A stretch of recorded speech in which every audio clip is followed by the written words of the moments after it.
La Wild Horse Race, c'est une épreuve de rodéo inédite. Dans l'arène aujourd'hui, 6 équipes de 3 cow-boys doivent s'affronter. Le règlement est très simple, il faut capturer un cheval sauvage, le sceller, le monter, puis le faire courir sur une courte distance. Pour les concurrents, le challenge est aussi dangereux que spectaculaire car les animaux sont déchaînés. Cette manche-là touche à sa fin quand soudain... 2 cavaliers étaient lancés au triple galop lorsqu'ils se sont percutés de plein fouet. Ils se relèvent aussitôt, mais en revanche, l'un des broncos s'est blessé. Il a eu des nerfs coincés au niveau du cou. Maintenant, il va mieux. Il a d'ailleurs repris le rodéo. Dommage pour les 2 cow-boys. Sans cet incident, l'un d'eux aurait certainement remporté le prix de la victoire, soit $1000. Cet homme s'appelle Lawrence Legend. Il est issu d'une dynastie de cascadeurs très célèbre en Australie.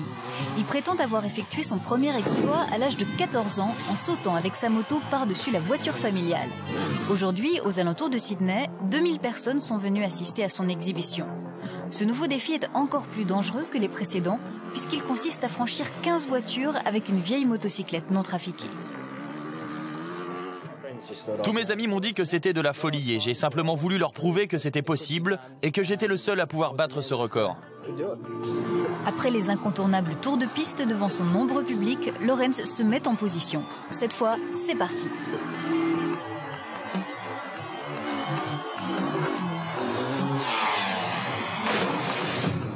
Le cascadeur est passé au-dessus des obstacles sans problème, mais malheureusement, il a raté de quelques centimètres la rampe d'atterrissage et est projeté à plusieurs mètres dans les airs. Sa chute est douloureuse, son échec cuisant, et pourtant, Lawrence analyse cet accident avec philosophie. J'ai beaucoup appris avec cette erreur. Je suis devenu plus sage. Vous savez, je ne fais pas ça pour me tuer, mais juste pour établir des records. Quelques semaines plus tard, Lawrence enfourchait à nouveau sa moto avec toujours le même but, se faire plaisir. Stuttgart en février dernier, une réunion d'athlétisme organisée en intérieur où s'affrontent les tout meilleurs dans des épreuves de course, saut ou lancer, disputées parfois simultanément. Il faut qu'il n'y ait pas de temps mort, il faut les éviter à tout prix parce que c'est sûr que c'est pas bien pour le spectateur mais également pour le téléspectateur en cas de direct. Donc il faut vraiment que le spectacle soit intense et soutenu. C'est tout concentré sur 2 heures, donc il faut que tout se passe en même temps. Autant dire que les épreuves s'enchaînent à un rythme très soutenu autour d'une piste de 200 mètres de circonférence. C'est sur un périmètre très restreint. Tout le monde doit respecter un petit peu son territoire. Les organisateurs sont là pour faire respecter, mais c'est vrai qu'il faut être très très vigilant et des fois il y a des petits dérapages. Parfois même des grands. Et la victime ce jour-là n'est autre que cette jeune femme, la meilleure athlète du demi-fond mondial, Gabriela Szabo, systématiquement en tête de ses courses. Championne du monde du 3000 mètres, championne olympique du 5000, la Roumaine avale littéralement la piste. Et à Stuttgart, comme presque partout ailleurs, elle a encore éclaboussé de tout son talent la compétition. Vainqueur de ce 1500 mètres en 4 minutes et 23 secondes, il est désormais l'heure de se diriger vers les vestiaires. Une courte distance à parcourir qui va pourtant être semée d'obstacles musclés. C'est un terrible concours de circonstances. Je crois que d'un côté, il y a Gabriela Szabo qui est fatiguée, qui est toujours dans sa course, toujours concentrée sur ce qu'elle vient de faire, donc qui est un petit peu ailleurs. Il y a de l'autre côté un athlète, un sauteur en longueur qui essaie de prendre de la vitesse au maximum. Il a la tête en bas, il ne regarde pas ce qui se passe. Et troisièmement, il y a peut-être une petite erreur d'organisation parce qu'à ce moment-là, Gabriela Szabo ne devrait pas se trouver là. Le sauteur en longueur Kofi Amoapra qui tente là son 3e essai va donc percuter de plein fouet Szabo. 90 kilos de muscles en plein effort face à 1,58 m et 42 petits kilos. Je suis tombée après avoir été frappée, j'ai vu les étoiles quelques secondes et puis ça a été. C'est une erreur des juges pour moi. Je n'ai fait aucune faute, ni d'ailleurs ce pauvre... comment s'appelle-t-il déjà? Kofi. Ah oui, Kofi. Il a vu le drapeau blanc et il est parti pour son saut. Un saut qui tourne à la collision, mais Kofi n'a absolument rien à se reprocher. L'objectif du sauteur en longueur est de prendre de la vitesse le plus vite possible. Donc pour cela, il est complètement en déséquilibre avant et en appui arrière. Il regarde pas du tout ce qui se passe, ça l'intéresse pas. Et dès les premières foulées, le sauteur est d'une rare puissance. En quelques mètres, sa vitesse atteint les 25 km/h. Il lui est donc impossible d'éviter Zabo. C'est trop tard, c'est-à-dire que quand il s'est relevé, il lui reste 2 mètres avant de venir au contact de Zabo. Donc le mal est fait, il est lancé et il peut plus réagir, il peut plus dévier sa trajectoire, il peut plus freiner. Prat a percuté Zabo au bout de cette foulée. Donc il n'est pas lancé. Mais heureusement, parce qu'il l'aurait percuté à 2 foulées de la fin, la pauvre, je ne sais pas où elle allait. Hein. Là, en tout cas, elle est restée sur place, effectivement sonnée, mais nullement blessée. Elle s'en sort avec une grosse frayeur et un gentil bisou. Quant à Kofi Amoa-Prat, pas plus choqué que sa consoeur athlète, il doit vite se reconcentrer pour un nouveau saut en longueur.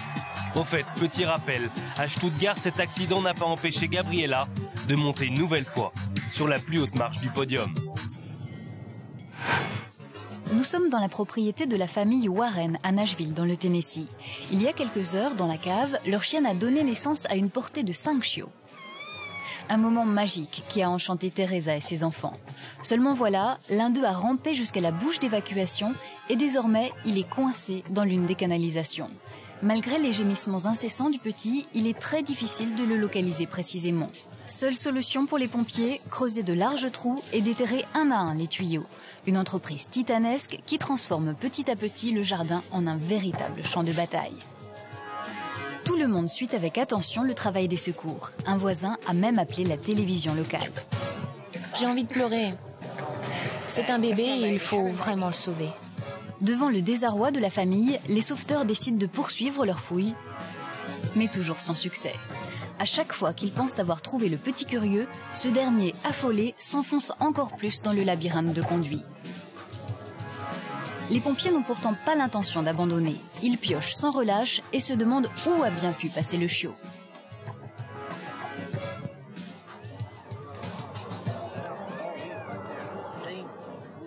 Après plusieurs heures de travail acharné et après avoir totalement dévasté le terrain, les secours touchent enfin au but. L'un des hommes saisit le chiot affamé par sa mésaventure et le confie à Teresa. Émue, cette dernière lui prodigue quelques caresses avant de le rendre à sa mère.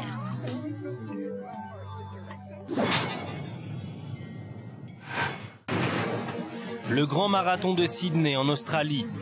Un spectateur filme l'épreuve. Soudain, il capte dans son objectif un hélicoptère de la télévision en difficulté au-dessus de la foule. Rien ne semble pouvoir arrêter sa chute. À l'intérieur de l'appareil, le caméraman va continuer à filmer jusqu'à l'impact.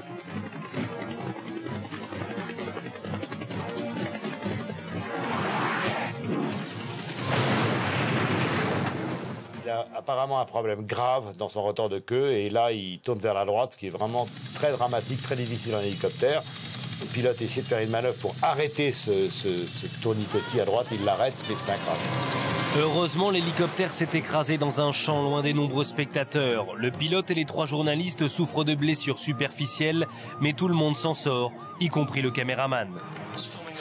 Je filmais les athlètes et tout d'un coup on a commencé à tourner en rond. Et j'ai dit, bon sang, qu'est-ce qui se passe? J'ai pris appui sur le patin d'hélicoptère et ça m'a permis de rester dedans. Je me suis accroché, j'ai tenu bon et voilà, nous sommes là. Autre bon réflexe, celui du pilote qui a gardé le contrôle de son engin pour éviter qu'il ne s'écrase sur le public. Mais pourquoi un tel accident s'est-il produit ? Soit c'est la boîte de transmission qui a cassé, qui ne conduit plus les pales, soit c'est une des pales qui a lâché, soit c'est dans les commandes, mais une partie de tout ça a dû être inopérante. Ça aurait pu être extrêmement plus grave si le pilote n'avait pas été aussi compétent. Puisqu'on voit à la fin que le virage sur la droite se stabilise un tout petit peu, il le rattrape à la dernière minute. Bien joué pour le pilote. Grâce à la dextérité du pilote, ce qui aurait pu tourner au drame n'est plus en effet qu'un mauvais souvenir. Un atterrissage un peu mouvementé pour les passagers.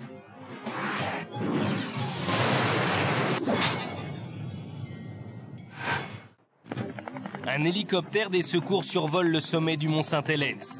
Ils sont à la recherche d'une jeune femme blessée.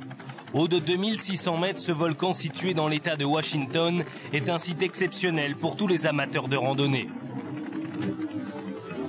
Mais pour ce groupe, l'ascension a tourné au cauchemar. Janelle Aïta a fait une mauvaise chute et s'est retrouvée immobilisée au fond de cette crevasse. Fort heureusement, les sauveteurs les ont très vite repérés. Alors que le pilote commence à amorcer sa descente, les pales de l'appareil soulèvent l'épaisse couche de cendres qui recouvre les versants. Un énorme nuage grisâtre se forme instantanément et rend impossible toute tentative d'atterrissage. Le pilote décide alors de réitérer sa manœuvre sur une autre pente. Sans succès. Cette fois, la situation devient extrêmement critique. Une intervention des secours terrestres prendrait plusieurs heures et transporter Janelle dans de telles conditions serait beaucoup trop risqué. Ultime solution, faire descendre 2 sauveteurs et un brancard jusqu'à la victime. Avec douceur, les hommes aidés par les amis de Janelle installent celle-ci sur la civière. Ils la sécurisent ensuite avec des harnais afin de pouvoir l'élitreiller et la transporter à l'hôpital de Portland. Après 6 mois de convalescence, la jeune femme semble prête pour de nouvelles aventures. J'ai l'intention de retourner très bientôt au Mont Saint-Helens. Et cette fois, je parviendrai jusqu'au sommet.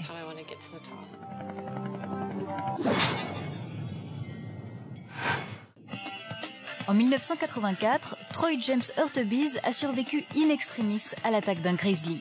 Depuis, il n'avait qu'un but, mettre au point un prototype de combinaison anti-ours.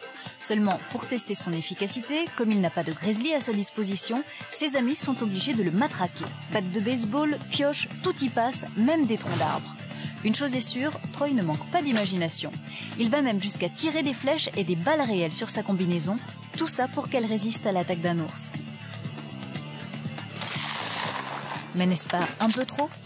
Les gens me demandent pourquoi j'utilise des balles et des flèches, car c'est très extrême. Mais si une balle ou une flèche ne peuvent pas traverser ma combinaison, eh bien des griffes ou des dents ne le feront pas non plus.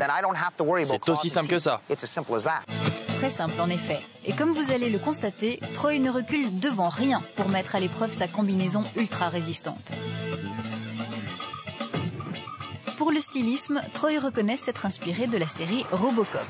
Mais est-ce pour se protéger des attaques d'ours ou pour avoir la sensation d'être invulnérable que Troy fait tout ça ? On peut se poser la question. Prétexte ou pas, en tout cas au passage, il s'amuse bien. Passionné de motocross, Ross Quick y consacre tous ses week-ends. Sur un terrain accidenté proche de son domicile et sous les regards admiratifs de ses amis, il enchaîne plusieurs sauts. Ce jour-là, il a décidé de franchir un nouvel obstacle et sûr de lui, il a demandé à ses acolytes de le filmer. Ross s'élance vers le monticule de terre, s'envole au-dessus de lui et lâche tout avant de retomber lourdement sur le sol. Ses amis se précipitent vers le jeune homme et constatent avec soulagement qu'il n'est pas blessé. Après avoir recouvré ses esprits, il reconnaît qu'il a été bien téméraire. Pas assez de recul, une vitesse insuffisante et une rampe trop courte. En un mot, une série d'erreurs de débutants qui lui vaudra plusieurs semaines d'immobilisation forcée. Pour réaliser son rêve, devenir cascadeur professionnel, Ross devra, à l'avenir, s'entraîner plus sérieusement.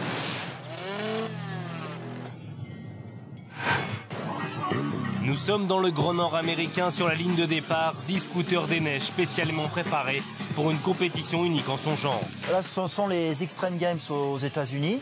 C'est complètement comparable à ce qui se fait en motocross, en supercross, indoor ou outdoor. Départ en ligne, premier à l'arrivée, des whoops, des bosses, des virages. Ils se doublent, ils se redoublent, etc. Donc c'est extrêmement spectaculaire. En même temps, ça peut être extrêmement dangereux. Et pour ceux qui ne sont pas convaincus, la preuve en images. Et c'est assez chaud, c'est même terriblement chaud parce que... oula! Alors ça... J'ai jamais vu cette image, c'est très impressionnant. Il passe en fait carrément au-dessus de son adversaire. Son adversaire a dû arriver moins vite, lui beaucoup plus vite. Il a dû vouloir passer 2 bosses d'un seul coup et en fait il lui tape carrément sur la tête. Prendre 300 kilos sur la tête à 120 km/h et s'en sortir avec un simple bras cassé relève du miracle. Jason Jones est passé à 1 mm de la catastrophe. Explication.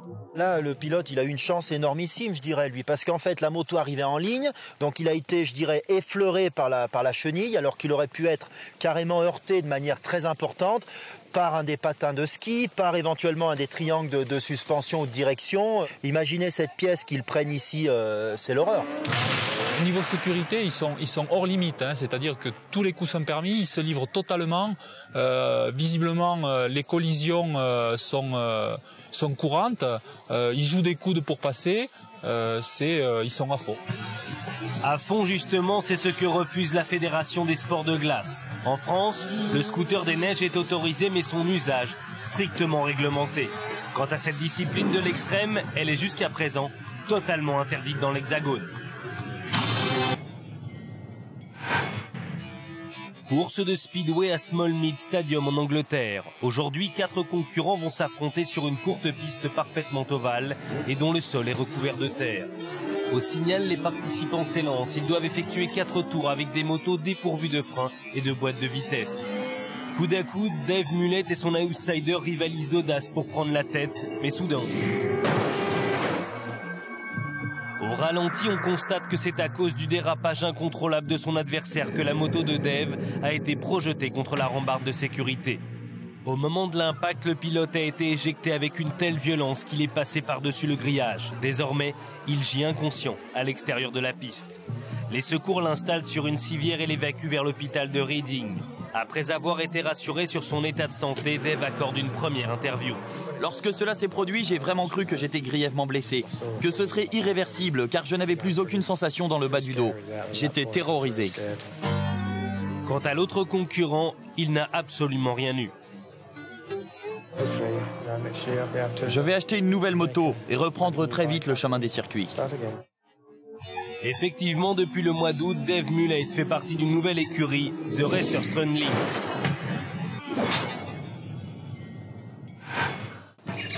Nous sommes au Kenya, où Peter Bird, célèbre reporter photographe anglais, participe au tournage d'une publicité. Peter, que vous voyez là sans chapeau à proximité du troupeau d'éléphants, est accompagné d'un ami et du caméraman auquel nous devons ces images. L'une des femelles du troupeau semble irritée par la présence du groupe. Peter et ses compagnons décident de se replier, mais il est trop tard, la femelle charge. Peter est à terre, ses amis se précipitent. Pourquoi veux-tu te relever? Je veux être sûr que je n'ai rien de cassé. Je crois que je me suis cassé la hanche. Allonge-toi complètement.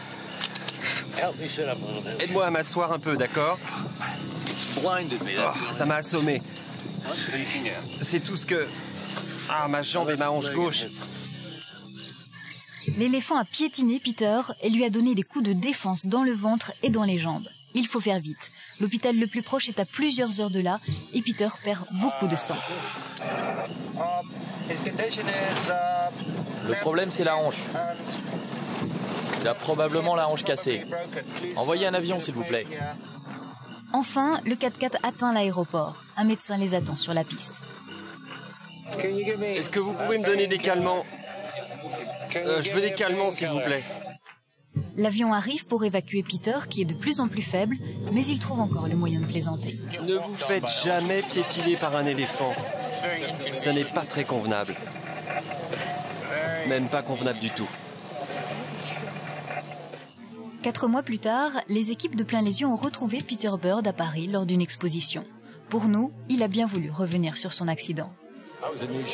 En fait, il se trouve que je portais ces mêmes chaussures et un pantalon pour me protéger des herbes hautes. On n'avait aucune chance de s'en tirer. Je savais que j'allais y passer. Je n'ai pas senti les défenses me transpercer la jambe.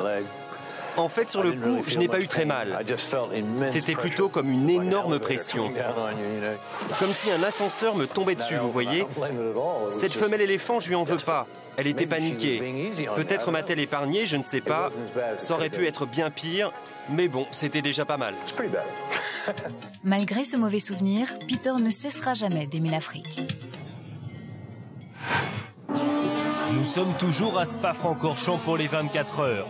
La course a débuté depuis 2 heures maintenant. La voiture numéro 7 rentre au stand pour un premier ravitaillement. Les mécaniciens sont en alerte et un nouveau pilote est prêt à relayer son coéquipier au volant.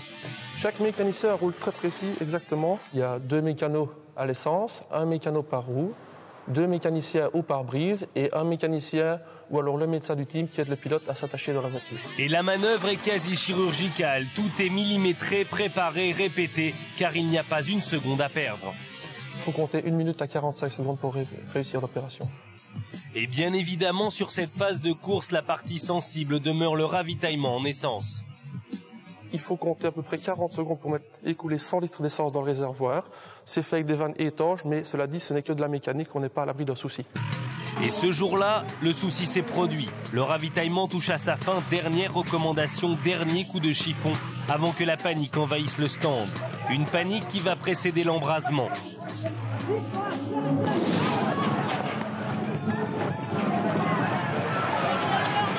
Une voiture en feu, un pilote sous la menace des flammes. Comment en est-on arrivé là? On va remarquer ici que le mécano qui remplit l'essence s'en va avec le tuyau, à mon avis, il est mal fermé, l'essence se dégage.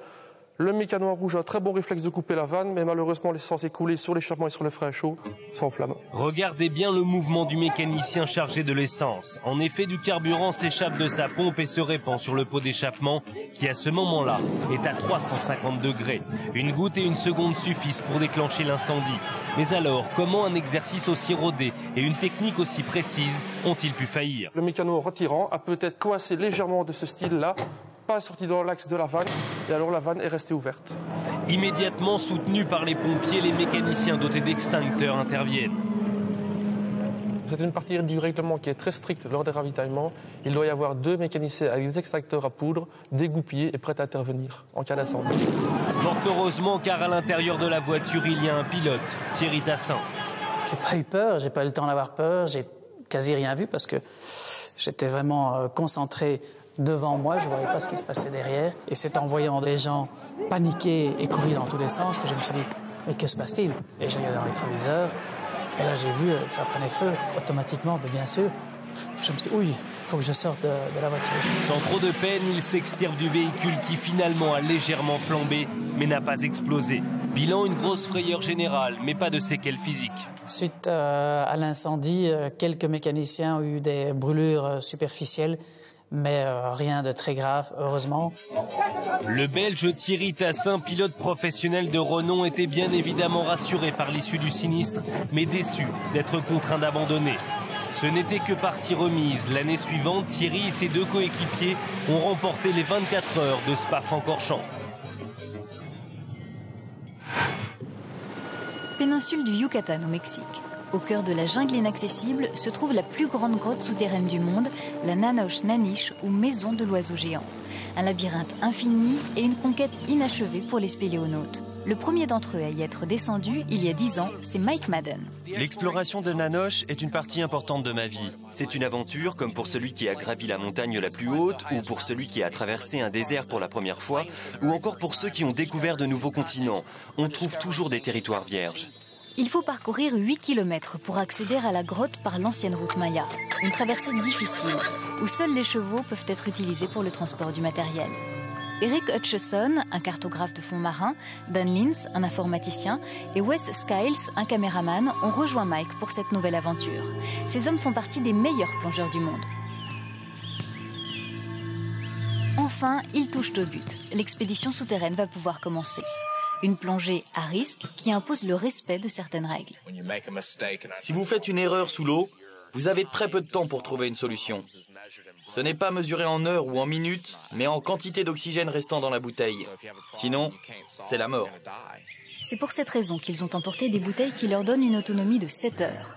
Dernière vérification du matériel avant de se mettre à l'eau. Cette fois, c'est parti.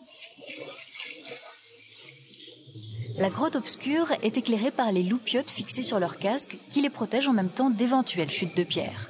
Les concrétions rocheuses ont été préservées de la lumière depuis 12 000 ans, époque à laquelle la Nanoche était encore en surface. Les plongeurs évoluent dans une eau à 23 degrés, protégée par des combinaisons spécialement conçues contre l'hypothermie. Ils progressent au sein d'une immense toile d'araignée qui comporte des tunnels, des passages parallèles, des impasses, un labyrinthe de 72 km.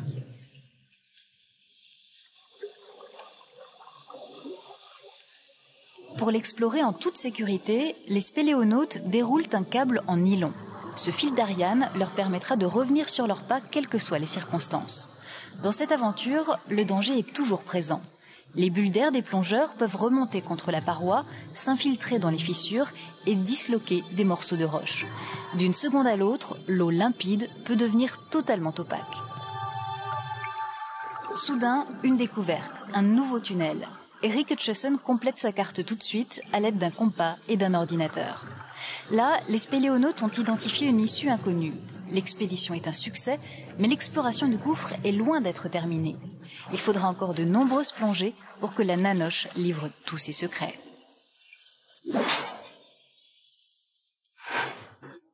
Aujourd'hui, le désert du Mojave en Californie va servir de décor pour le tournage d'une cascade inédite. Aux commandes de cet avion de tourisme, Craig Hosking. Les producteurs d'une émission américaine ont fait appel à lui pour réaliser une scène incroyable, le crash d'un petit appareil dans la remorque de ce camion, conduit par Bobby Orr. Une équipe composée d'une dizaine de personnes a étudié le projet pendant plusieurs semaines. Chaque étape a été dessinée, calculée, réglée à la seconde près. Bref, tout a été prévu.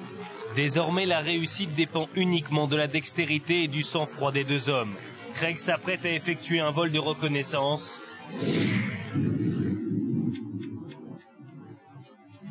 Après avoir dépassé le camion, Craig reprend de l'altitude. Il échange ses impressions par radio avec Bobby. Ensemble, ils mettent au point les derniers réglages. Le responsable de la logistique ordonne à tous les protagonistes de se mettre en place immédiatement. Cette fois, c'est parti. L'avion vole en rase-motte à une vitesse de 128 km/h. Le camion, lui, avance à 67 km/h. Plus que quelques secondes avant l'impact. Et voici les images filmées par la caméra installée dans le cockpit.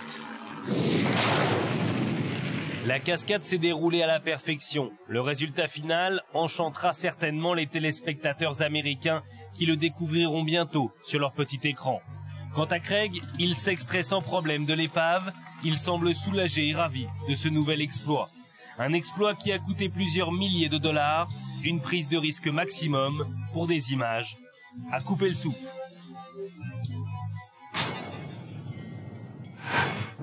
Novembre 99, le scientifique John Such et son caméraman Geoff McClare réalisent un film sur l'Etna, un volcan haut de plus de 3000 mètres situé au nord-est de la Sicile et toujours en ébullition.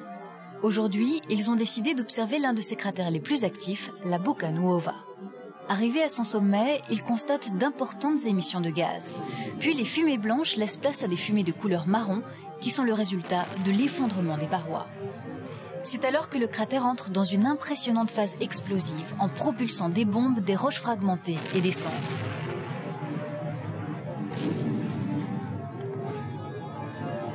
Devant ce spectacle éblouissant, John est captivé. Mais soudain, les projections brûlantes se font de plus en plus fortes. Pris de panique, les deux hommes s'empressent de fuir la colère du volcan en pensant heureusement au matériel qui contient les précieuses images. John était assis au bord du cratère et je filmais les éruptions. Puis, il y a eu une grosse explosion, plus grosse que les autres. Et j'ai vu des morceaux de rochers atterrir à moins d'1 mètre de moi. C'était une situation très dangereuse. Mais cela valait vraiment le coup de filmer ces images-là.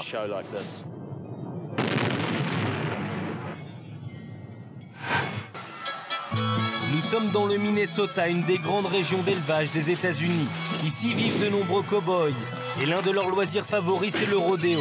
En famille, on admire les prouesses des cavaliers chevauchant des broncos, des chevaux sauvages sur lesquels ils doivent tenir 8 secondes. C'est maintenant au tour de Todd Leftwich de s'élancer dans l'arène. Il monte Timberland, un bronco noir que le tirage au sort lui a attribué. Mais dès l'ouverture de la barrière, il est désarçonné. Après une première ruade, le cheval a trébuché, tombé la tête la première et s'est retrouvé les 4 fers en l'air, écrasant de tout son poids le cow-boy. L'animal se redresse, libérant son cavalier qui à son tour se relève, retombe et soutenu par ses camarades disparaît en coulisses. Il est sous le choc mais paradoxalement, il a gardé son sang-froid. J'ai eu la chance incroyable de n'avoir que de simples contusions. Une chance extraordinaire. Et j'ai voulu remonter très vite à cheval, et là, j'ai gagné. Et cette fois, Todd est resté sur sa monture bien plus de 8 secondes. Il a non seulement obtenu la meilleure note, mais a remporté la plus belle victoire. Il n'a pas connu la peur. L'Italien Fabrizio Bocca est un célèbre champion de jetboat. Dans son pays, les nombreuses manifestations auxquelles il participe sont toujours suivies par un public enthousiasmé par l'audace du pilote. Fabrizio assure le spectacle et bat souvent des records de vitesse. Nous sommes en Sardaigne et c'est la première course de la saison. De très nombreux spectateurs, attirés par une affiche alléchante, sont massés tout au long des quais. Les séances de qualification s'enchaînent et c'est maintenant au tour de Fabrizio de s'élancer. En pleine accélération à plus de 120 km/h, il se prépare à passer une bouée quand soudain, le jetboat s'est brutalement renversé et s'est désintégré en rencontrant l'eau. Tout le monde est sous le choc et pourtant Fabrizio n'est qu'étourdi et peut être soigné sur place. Quelques semaines plus tard, il explique qu'il a volontairement provoqué l'accident. J'allais beaucoup trop vite et j'ai dû décider en une seconde ce qui serait le mieux. Foncer tout droit vers le quai, occupé par des dizaines de spectateurs, ou tourner. J'ai préféré tourner, mais c'était à mes risques et périls. C'est une panne de moteur qui a rendu le bateau incontrôlable. Ce jour-là, Fabrizio a perdu la course, mais il a montré le sang-froid d'un grand champion. Hawaï, plage de Waikiki. Ici, les vagues de l'océan Pacifique peuvent atteindre jusqu'à 10 mètres de haut. Mais les surfeurs ne sont pas toujours les seuls à en profiter. Ce catamaran long de 5,40 m seulement n'hésite pas à s'élancer à l'assaut des éléments. Il passe une première vague de justesse, mais soudain, il va se heurter à un mur. Pendant plusieurs secondes, le Hobbycat a totalement disparu. Finalement, le bateau est brisé, mais l'équipage s'en tire plutôt bien. Seul l'un des deux hommes a le bras cassé. Nous avons soumis ces images à Françoise Detling et Frédéric Pfeffer, championne du monde de Hobbycat. Le principe, c'est d'avoir quand même beaucoup de vitesse pour pouvoir passer la vague. Là, ils ont de la vitesse, on voit qu'ils avancent, ils vont se placer face à la vague. On voit quand même qu'ils perdent beaucoup de vitesse. Le phoque ici, qui a la voile d'avant, commence à battre, mais ils passent la vague, ils sont bien placés. Il y en a un qui est vers l'avant, donc ça se passe très bien. Ici, on voit qu'ils ont enlevé le phoque. Donc, ce qui évite au bateau de basculer vers l'avant. Ils sont tous les deux à l'arrière pour éviter là aussi que le bateau parte en avant. Malgré ça, je pense qu'il n'y avait pas suffisamment de vitesse, pas suffisamment de vent pour que le bateau ait assez de vitesse pour passer la vague, quoi. Au paradis des surfeurs, on recherche toujours de nouvelles sensations.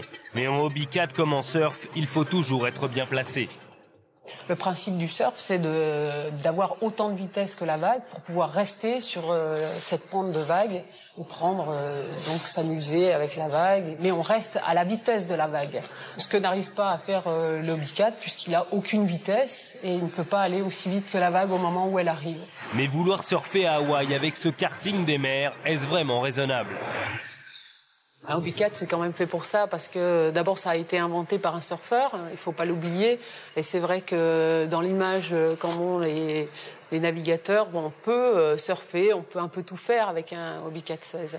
De là, aller surfer des vagues de 6-8 mètres, je pense qu'il faut être un peu fou.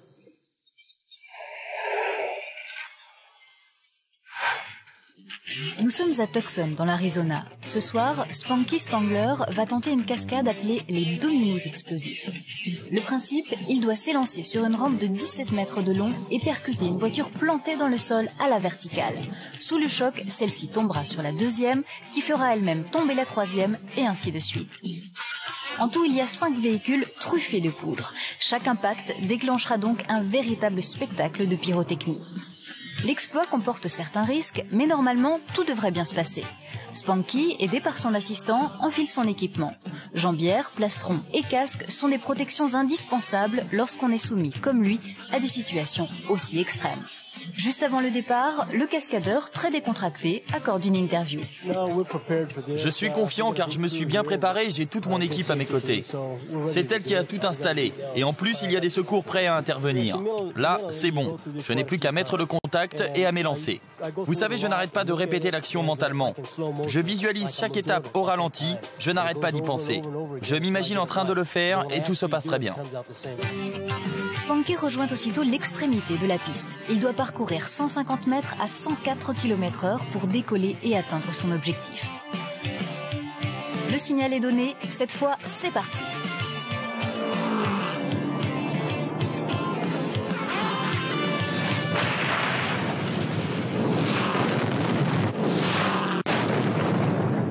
Spanky atterrit dans une boule de feu très spectaculaire. Une fois de plus, il a fait preuve d'audace et a gagné un incroyable pari. Aussitôt, toute l'équipe se précipite. Alors que les pompiers s'empressent d'éteindre les flammes qui ravagent les épaves, les assistants, eux, commencent à désincarcérer le cascadeur. Quelques secondes plus tard, ce dernier apparaît enfin sans la moindre égratignure. C'est désormais l'heure de gloire pour Spanky Spangler. Il reçoit les félicitations de ses admirateurs. Des instants magiques pour ce professionnel surnommé le roi du crash.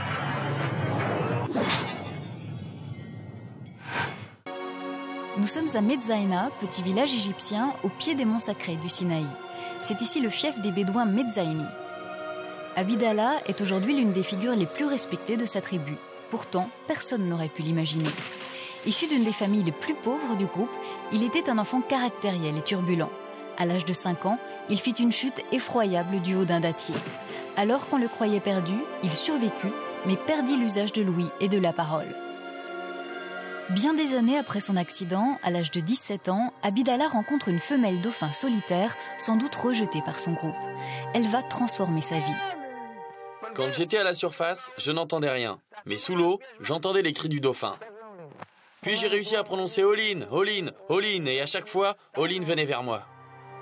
L'enfant qui criait « Olin » parce qu'il ne parvenait pas à dire « Dolphin » a aujourd'hui 22 ans. Depuis cette rencontre, il entend et quand il parle, tout le monde le comprend. Olin, elle, a eu un petit, mais jamais elle n'a quitté la baie de Medzaina, ni son ami Abidallah. Plusieurs scientifiques se sont penchés sur la question, ont essayé de comprendre et d'expliquer le phénomène Olin, le phénomène Abidallah. Ce n'est pas un miracle au sens religieux du terme, mais c'est un miracle comme toute relation d'amitié, toute relation d'amour est un miracle. Pour tenter de savoir si une telle relation entre un enfant et un animal peut être à l'origine de la guérison spectaculaire d'Abidallah, nous avons interrogé le professeur Hubert Montagnier. Ses travaux font référence en ce domaine. On sait effectivement que la rencontre entre le dauphin et les enfants, particulièrement les enfants en difficulté, les enfants handicapés, induit des phénomènes auxquels on ne s'attendait pas. Et on a tendance à crier au miracle à ce moment-là, tellement ce que manifeste l'enfant est inattendu. C'est étrange de voir un enfant muré sur lui-même qui, au moment de cette rencontre et au cours des rencontres successives, apparaît comme un être de communication et, dans un certain nombre de cas, de langage. Maintenant, ce qu'il faut arriver à faire, c'est mieux comprendre ce qui se passe entre l'enfant et le dauphin. Ça, c'est du domaine de la recherche. Depuis 20 ans, Anne Collet sillonne les océans pour étudier les mammifères marins. Considérée comme l'une des plus grandes spécialistes du monde des dauphins, elle nous explique en quoi l'attitude d'Olin est unique. On a compris pour certains dauphins solitaires, en fait, qu'il s'agissait d'adolescents qui avaient abandonné leur groupe pendant une certaine période, qui normalement forment des bandes d'adolescents pendant plusieurs années de leur vie, et puis ensuite qui réintègrent une famille, un groupe, selon qu'ils soient mâles ou femelles. Ce qui est peut-être le plus étonnant dans cette histoire, c'est justement que Olin soit revenu avec son petit. Parce que jusqu'à présent, tous les cas de dauphins solitaires que nous connaissons, ce sont vraiment des animaux seuls, adolescents la plupart du temps, mais en tout cas, jamais on n'a connu le cas d'une femelle qui revenait près d'une plage et continuait à entretenir des relations avec les humains alors qu'elle avait déjà un petit. Il y a 5 ans, Abidallah était encore sourd-muet, il était peut-être le plus malheureux de son village. Aujourd'hui, grâce à Olin, il en est le porte-parole, connu dans tout le Sinaï, et il rayonne de bonheur. Sans doute parce que lui seul a compris le mystère d'Olin et qu'il sait qu'elle restera toujours à ses côtés.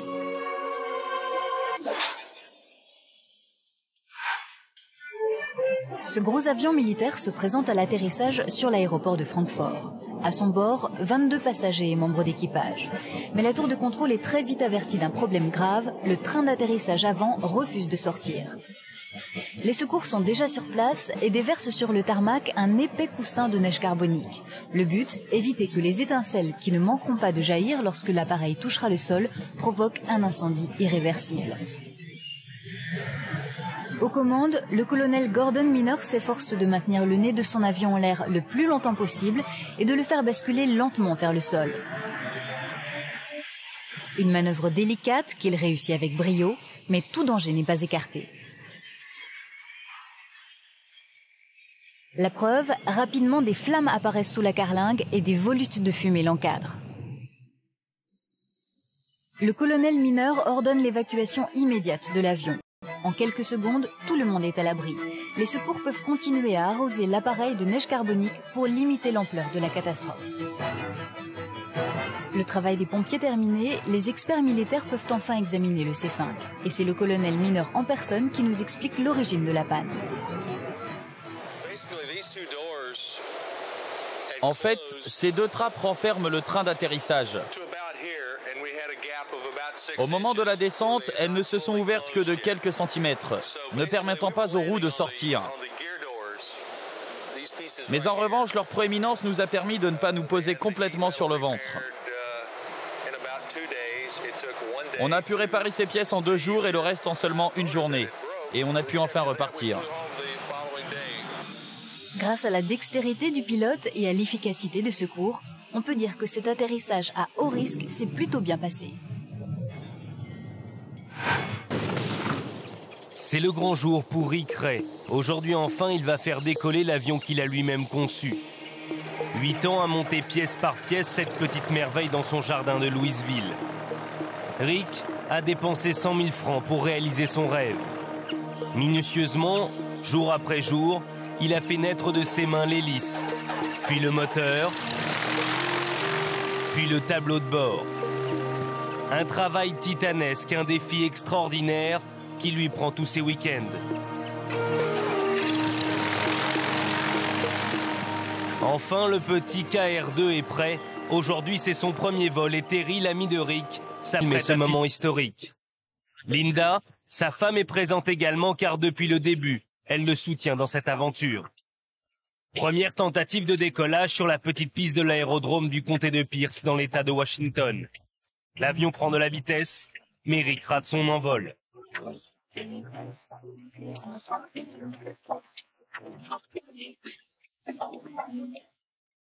Rick recommence, cette fois devrait être la bonne.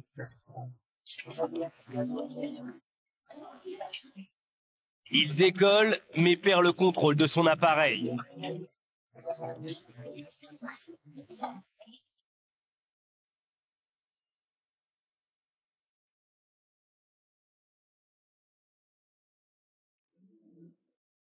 Linda est désespérée, Terry lui prévient les secours. Ces derniers sont sur place en quelques minutes.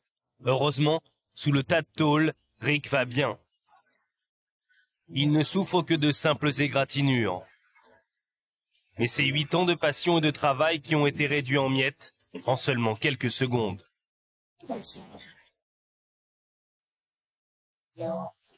Jour de fête dans un village texan. Le clou de la manifestation, c'est une course de chariot appelée Wagon Racing, une tradition qui remonte à la conquête de l'Ouest. 4 chevaux tirent ces carrioles menées par un cow-boy. Ici, 2 équipages s'affrontent. Ils doivent effectuer 8 tours de piste à grande vitesse en contournant des obstacles. Pour l'emporter, les concurrents n'hésitent pas à prendre tous les risques et négocient les virages sans ralentir. Mais soudain...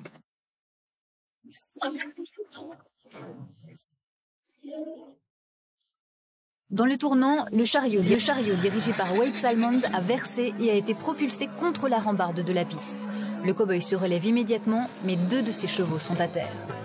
Malgré leur chute impressionnante, une fois libérés de leur harnais, ils se relèvent sans problème et sont ramenés dans leur box. Ce jour-là, Wade et son attelage ont eu beaucoup de chance. Ils n'ont rien perdu d'autre que le prix de 3 500 francs attribué au vainqueur. Cette compétition de vol libre réunit pour 3 jours les meilleurs deltaplanistes du monde. Le programme de la journée, parcourir en un minimum de temps un circuit de 60 km au cours duquel les concurrents doivent photographier les balises. Après l'avoir effectué, ils se posent tous sur le même terrain d'atterrissage. Alors que le pilote allemand Olivier Barthelmess s'apprête à détacher son harnais, une soudaine bourrasque de vent le propulse à plusieurs mètres et le rabat violemment sur le sol. Toujours attaché à son deltaplane, Olivier ne donne désormais plus aucun signe de vie. Le choc qu'il vient de subir lui a fait perdre connaissance. Aussitôt, ses amis se précipitent et découvrent qu'il est blessé à la tête. Je sais que ce genre d'accident peut parfois se produire, sauf que là, j'ai été vraiment pris par surprise. C'est avec le visage couvert d'égratignures que dès le lendemain, Olivier a repris la compétition. Hattiesburg, dans le Mississippi, vous allez assister à une course d'accélération appelée drag racing. Le run d'aujourd'hui oppose les deux vedettes locales, Don Williams au volant de la voiture grise et son outsider, Jack Davis. Juste avant le départ, les pilotes effectuent les dernières vérifications d'usage. Attention, c'est parti.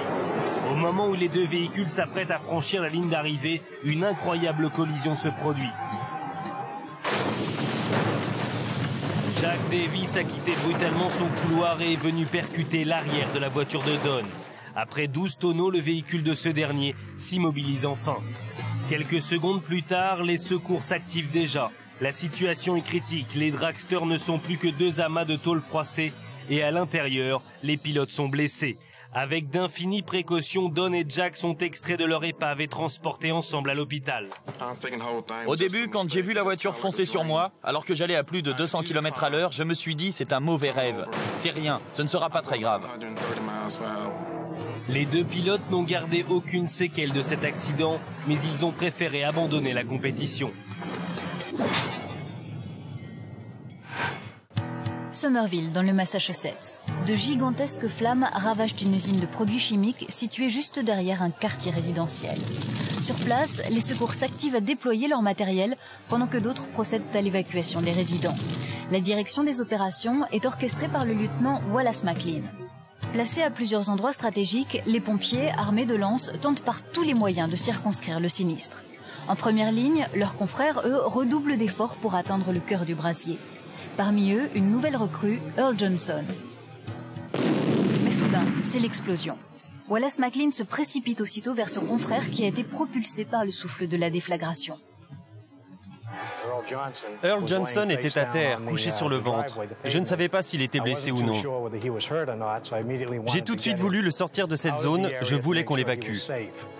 Fort heureusement, le pompier est indemne. Il est choqué, mais pas découragé. Je lui ai dit, je vais bien, on y retourne. Il faut vite qu'on y retourne, il faut y aller.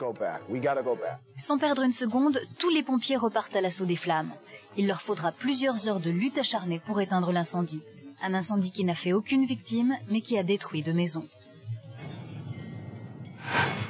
Voici Scott Bray, un magicien professionnel qui exécute ce soir son numéro devant un public averti, composé d'illusionnistes comme lui. Venu des 4 coins des États-Unis, il participe à un séminaire à Tucson, en Arizona. Drusilla, la femme de Scott, est présente dans la salle. J'étais particulièrement nerveuse ce soir-là. J'avais peur car je savais que Scott allait tenter un numéro risqué. C'était comme si j'avais été sur la scène à sa place. Scott enchaîne les tours de passe-passe sous les yeux attentifs de ses confrères. Jusqu'à présent, tout se déroule à merveille. C'est maintenant le clou de son spectacle, un numéro de cracheur de feu. Le magicien allume 2 torches l'une après l'autre, emplit sa bouche de liquide inflammable qu'il va immédiatement recracher sur les torches afin d'obtenir la flamme la plus haute possible. Il présente son profil au public quand soudain, le visage de Scott est en feu. Il se précipite dans les coulisses. Drusilla est terrorisée. Je me suis mise à pleurer et à crier. Et tout le monde est allé à son secours. J'ai d'abord cru qu'il n'avait rien. Je lui ai demandé « Tu as mal ? Tu as mal ?» Et il s'est retourné et j'ai vu que la peau de son visage partait en lambeaux. Et ça a été un énorme choc. Scott est immédiatement transporté à l'hôpital. Il souffre de brûlures importantes au visage et aux mains, mais elles se révèlent plus superficielles que prévu. Les médecins ont dit que j'avais eu beaucoup de chance. Drusilla et moi avons beaucoup prié et nous avons été exaucés. Quand on regarde la vidéo, on peut voir que le feu s'est propagé sur ma bouche et que j'ai essayé de l'éteindre. Mais mon visage entier s'est mis à brûler. J'ai couru dans les coulisses et j'ai plongé vers le sol, la tête la première.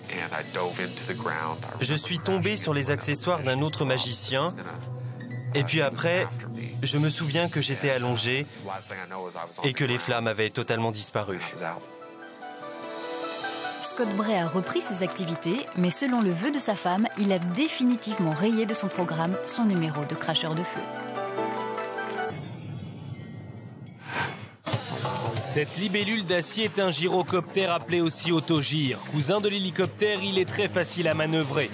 Quelques heures suffisent pour apprendre à le piloter en toute sécurité. Tous les week-ends, les membres de l'association Rotorcraft se retrouvent sur cet aérodrome californien pour s'adonner à leur passion.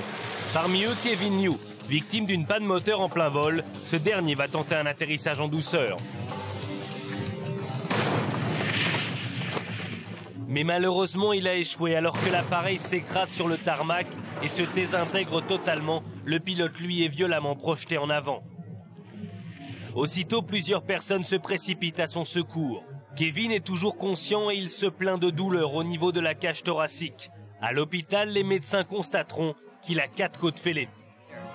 Tout était normal, tout allait bien. Mais soudain, le moteur s'est arrêté. Au moment du crash, j'ai vraiment cru que c'était fini. On peut dire que j'ai eu beaucoup de chance. En fait, Kevin a commis une faute de pilotage car normalement une panne moteur en autogire se gère sans problème. Elles ont des plumes d'autruche, des pattes d'autruche, des têtes d'autruche, mais ce ne sont pas des autruches. Ce sont des émeux, une race de cousines éloignées. Celles-ci se sont échappées d'un ranch et se sont frayées un chemin jusqu'au champ voisin où il fait bon apparemment se balader en liberté. Seulement voilà, leurs propriétaires ne sont pas d'accord avec cette décision subite. Ils ont bien l'intention de les ramener à la maison. Opération délicate s'il en est, car les demoiselles, elles, n'ont pas l'intention de se laisser faire. Alertée, la police se mobilise, ainsi que des membres de la SPA et des voisins. Mais les émeux, ça court vite, et nos fugueuses déjouent un à un tous les pièges qui leur sont tendus. Rien n'y fait. Les sauveteurs se concertent afin d'élaborer un plan cohérent. Ils ne voient plus qu'un seul moyen pour les capturer, construire autour d'elles un enclos mobile afin de pouvoir le rétrécir et attraper ensuite les gros volatiles en cavale. Aussitôt dit, aussitôt fait, et cette fois, la solution fonctionne. Furieuses, nos belles évadées se retrouvent à nouveau prisonnières d'une clôture infranchissable. Mais le plus dur reste à faire, les faire entrer dans un camion pour les ramener à la maison. Commence alors un combat tragicomique entre les hommes les plus forts du groupe et les émeux. Là encore, les belles vont leur donner du fil à retordre en se débattant violemment. Ils devront s'y mettre à plusieurs pour maîtriser les bêtes. Enfin, au bout de plusieurs heures de combat acharné, au cours duquel nous tenons à préciser que ni hommes ni bêtes ne seront blessés, les belles se résigneront. Somme toute, cette petite promenade de santé leur a fait un bien fou.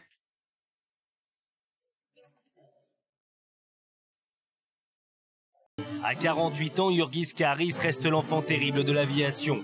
Toujours prêt aux acrobaties les plus folles, il va tenter aujourd'hui à Kaunas en Lituanie un tout nouvel exploit, passer sous ce pont.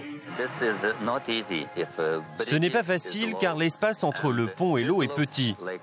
Et vu du cockpit, il paraît encore plus petit. Les 200 000 spectateurs retiennent leur souffle, c'est le moment décisif. À plus de 300 km/h, l'avion va bientôt atteindre sa cible. Pari réussi sous l'ovation du public, Jurgis signe son succès par quelques loopings. On comprend maintenant pourquoi ce pilote lituanien est le numéro 1 de la voltige aérienne. 10 mètres seulement séparaient le pont de la surface de l'eau, bien assez pour établir un record mondial, mais aussi pour se faire très peur.